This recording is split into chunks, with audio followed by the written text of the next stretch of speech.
El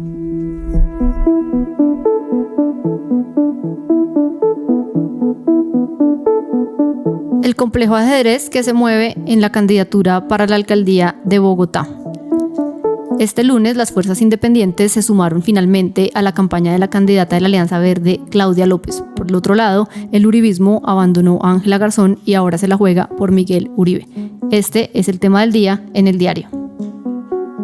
Hola, ¿qué tal? Yo soy Cristina Castro y hoy junto con Larisa Pisano, editora política de Semana, vamos a hablar de cómo quedaron finalmente las fichas para la candidatura a la alcaldía de Bogotá. Este lunes en la mañana hubo muchísimos movimientos. Larisa, cuéntenos cuál fue este principal apoyo que acaba de lograr Claudia López. Bueno, el principal apoyo que logró Claudia López hoy fue el de miembros de la coalición de centro-izquierda que sorpresivamente anunciaron que se suman a ella sin necesidad de que medie una encuesta o ninguna consulta entre los militantes de sus partidos. Son candidatos que tenían muy baja intención de voto individualmente, pero que representan fuerzas interesantes. Se trata de Luis Ernesto Gómez, quien tenía en la última medición de Guarumo efectuada el 15 de julio 2.7%, Jorge Rojas 0.3%, que fue exsecretario de Integración Social durante la administración Petro, y Celio Nieves Herrera del Polo Democrático, quien tenía en esta encuesta 0.1%. Como dije, son candidatos con una votación, una intención de voto muy baja, pero que representan cosas importantes. En el caso de Celio Nieves, pues trae consigo el Polo Democrático, que es un partido que tiene una fuerte ascendencia en Bogotá y que trae electores importantes que tienen disciplina de partido, como lo pueden ser los senadores Jorge Enrique Robledo, Iván Cepeda y otros. Y en el caso de Jorge Rojas, viene con el apoyo de la Unión Patriótica y con parte del petrismo que la apoya de manera consistente. Luis Ernesto Gómez tenía el 2.7% de intención de voto, pero no tiene un partido propio, sino tiene un movimiento político. Con esta adhesión, digamos, de los chiquitos a Claudia, se consolida ella como la candidata de centro izquierda. Ella aparecía en la medición de Guarumo con 26.2% y pues ahora prácticamente se podría decir usando o haciendo uso del ejercicio de simulación que tenemos en la página de semana.com, que su intención de voto llegaría al 30%.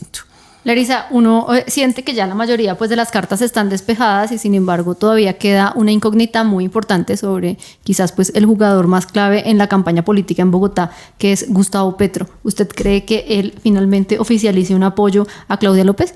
Pues yo creería después del discurso de Claudia López de hoy que fue un discurso muy petrista en su tono, muy antipeñalosista, que podría haber coincidencias. La semana pasada Petro se reunió con Claudia López en el apartamento de Ángela María Robledo y quedó en evidencia que el punto de mayor complejidad para que Petro apoye a Claudia es el tema del metro subterráneo. Y Petro insistió en que eso era un aspecto fundamental en la adhesión a Claudia o en el eventual apoyo a Claudia. Pero Petro es un ser impredecible. Después de esa reunión se encontró con Holman Morris, quien hasta hace poco era su candidato, hasta antes de que Holman tuviera un escándalo de violencia intrafamiliar, y reafirmaron todo el tema del metro subterráneo. Hoy en su discurso, Claudia elevó su tono, se fue lanza en ristre contra Peñalosa, despotricó de Transmilenio, dijo que Peñalosa llevaba 20 años engañando a la gente con Transmilenio y defendió a capa y espada el metro subterráneo. Entonces yo creo que las condiciones están dadas, que Claudia cedió en ese punto. Inicialmente había dicho que por miedo a un detrimento patrimonial, si el metro elevado quedaba contratado, el metro elevado de Peñalosa, ella no iba a patraciar, pero su discurso de hoy fue fundamentalmente sobre movilidad y defendiendo la propuesta de Petro del metro. Larisa, la semana pasada la candidata Claudia López hizo un acto que para muchos fue sorpresivo y es acompañar una demanda ante el Consejo de Estado sobre el metro. Y por otro lado, ella también pues había hablado, había hecho una expresión que fue polémica y era haber calificado tanto a Peñalosa como a Petro como los Pepes, y había dicho que pues por culpa de estos 8 años Bogotá estaba algo así como destruida. ¿Usted cree que esos dos elementos puedan incidir en que finalmente Petro pueda adherir a esa campaña? Pues yo creo que ese tema de los Pepes como discurso fue el momento en el cual ella marcó un punto de inflexión en su discurso.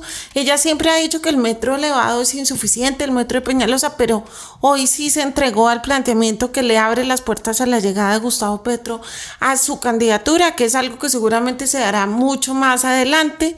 Petro también tiene la particularidad de no contar con un candidato fuerte. Inicialmente se pensó que era Holman Morris, quien aparece con 6% de intención de voto, pero Holman tiene el problema que ya mencioné de su escándalo de violencia intrafamiliar, que en su momento llevó a que Petro dijera que tenía que concentrarse en resolver sus asuntos familiares antes de ser candidato. Otro hecho que pasó importante hoy estuvo en el lado de la derecha, que no se nos puede quedar por fuera, y es el hecho de que el uribismo adhirió a Miguel Uribe Turbay, el candidato avalado por el Partido Liberal, y dejó votada de alguna manera a Ángela Garzón, quien era la candidata hasta la semana pasada del Centro Democrático. Larisa, ¿qué se sabe de esa un poco volteada que acaba de tener el uribismo? ¿Por qué o qué hizo Miguel Uribe para poder ganarse el apoyo de esta colectividad? Pues hasta donde hemos podido saber en semana.com es que a Ángela Garzón le cayó como un baldado de agua fría esta decisión del Centro Democrático, sobre todo después de que varias personalidades de ese partido la habían apoyado cuando se formó el ruido en redes sociales criticándola por haber aparecido simulando ser el expresidente Uribe en un video con Daniel Samper. Ella se sorprendió, está en este momento en plena rueda de prensa, diciendo que fue una sorpresa, que no se lo esperaba y ratificando como lo que quería hacer con la ciudad. Es impredecible lo que pueda pasar con Ángela Garzón, pero también como lo que pueda pasar con el uribismo en Bogotá. Las últimas elecciones han demostrado que no es una fuerza lo suficientemente fuerte ni contundente. Miguel Uribe Turbay va de terceras en las encuestas después de Claudia López y Carlos Fernando Galán, y tendría que hacer un ejercicio muy mediático para poder repuntar en una ciudad que cada vez está más orientada a la centroizquierda. Larisa, justo en este momento Ángela Garzón está diciendo que renuncia al Centro Democrático y a su vez pues a la curul que ocupa en este momento en el Consejo de Bogotá.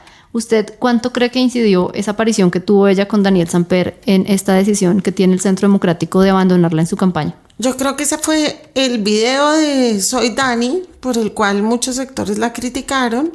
Fue un pretexto para ambientar una decisión política que ya se venía cocinando. Digamos, parte del Centro Democrático ya se molestó cuando Ángela Garzón le ganó en la encuesta a Samuel Hoyos, quien era un candidato mucho más furibista para ser alcalde de Bogotá.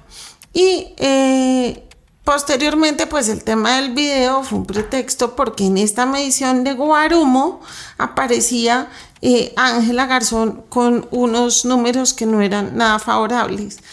Mientras Miguel Uribe aparecía con el 9.7%, casi 10 puntos, muy cercano a Carlos Fernando Galán, Ángela aparecía con el 6%, el mismo porcentaje que tenía Holman Morris, lo cual pues hacía predecible pensar que no sería la alcaldesa. Nos faltan dos personajes muy importantes en esta campaña. También oficializó hoy su candidatura Carlos Fernando Galán. ¿Cómo cree usted que va a jugar él en esto pues que viene de aquí a octubre? Pues yo creo que Carlos Fernando puede jugar un rol muy importante porque puede recoger a mucha de la gente que está cansada de la polarización y el debate entre petrismo y peñalosismo, o en peñalosismo que hoy representaría a Miguel Uribe Turbay, quien es su sucesor formal después de haber sido su secretario de gobierno, y el antipeñalosismo que lo representa, como quedó hoy claramente definido en su discurso, Claudia López. Me parece que la gente que le tiene miedo a los extremos podría hacer una apuesta por Galán, que es un personaje que va por la línea media. Dice que hay que construir sobre lo construido, reivindicando cosas que hizo el alcalde Peñalosa, pero tomando distancias en otras puntuales, como temas ambientales, temas de la reserva de Benjamín o temas de arborización. Me parece que puede jugar un papel importante y en este momento tiene 12.7% de intención de voto. Claudia López lo duplica, pero recordemos que en el momento en que se marca el inicio de la carrera de la alcaldía, que en este caso será el próximo 27 de julio, también empiezan las campañas en contra. Entonces va a haber mucha gente que va a votar contra Claudia y mucha gente que va a votar contra el uribismo.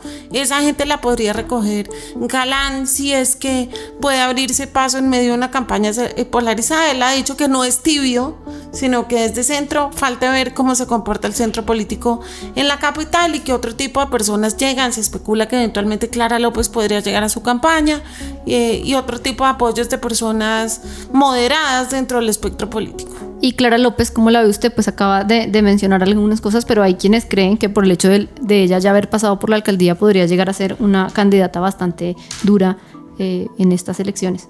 Yo veo la candidatura de Clara López como un intento de afirmar que existe Colombia Renaciente, un partido del cual hay personas de la U, exministros de Santos, personas de origen liberal, comprometidas con la paz, y es como una declaración de aquí está Colombia Renaciente con un aval, es un nuevo partido, más que una candidatura que sea viable. Creo que ya estando tan cerca de la inscripción es un poco difícil pensar que esa candidatura pueda despegar con la misma fuerza como la que tienen otras hoy en día, y creo además que Clara dejó en su discurso de lanzamiento de la semana pasada las puertas abiertas para la concertación y el diálogo, y tampoco descarto que pueda asociarse con otro candidato, fundamentalmente con Carlos Fernando Galán.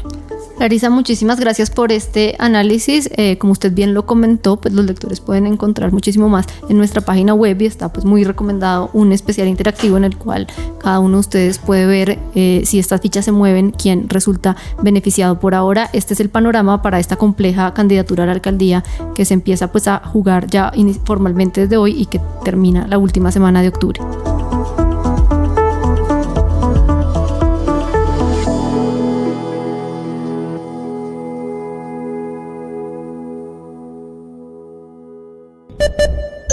Semana.com.